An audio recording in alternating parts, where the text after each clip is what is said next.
Goeiedag, ek groet jou in die kosbare naam van Jesus Christus.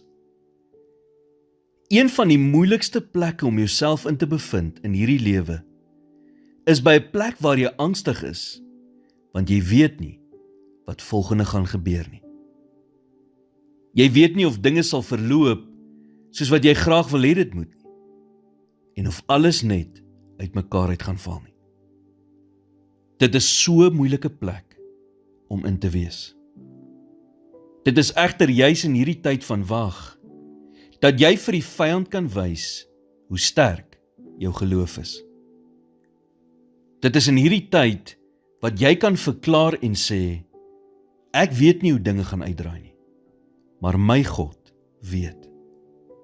Hy is soveel groter as my situasie, en ek weet, hy wil net die beste vir my hê. Dit is gedurende hierdie tye, wat ons nie weet wat volgende gaan gebeur nie, wat maak dat ons in desperaatheid aan Jesus vasklou.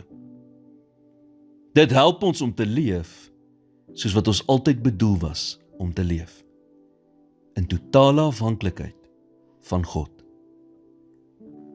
Jy sien, nie net wys wagtydperke waarvan jy gemaak is nie, maar nog belangriker, wys dit vir jou waarvan God gemaak is. Die woord sê in Jeremia 29 vers 13, en julle sal my soek en vind, as julle na my vra met julle hele hart. Maak seker, dat jy in 'n seisoen van wag, die tyd sal gebruik om die Here te soek, soos nog nooit van tevore nie. Dikwels, verander dit jou lewe op maniere, wat jy nie eers kan begryp nie.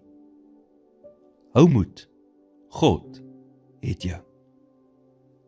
Here, help my om wanneer ek wag, te wag met hoop en verwagting, wetend dat U altyd by my is, en dat U in my omstandighede werk vir goed. Gee my, in hierdie seisoen van wag, 'n honger na U en U woord, wat beloof, dat as ek U soek, ek U sal vind. In Jesus naam bid ek dit. Amen.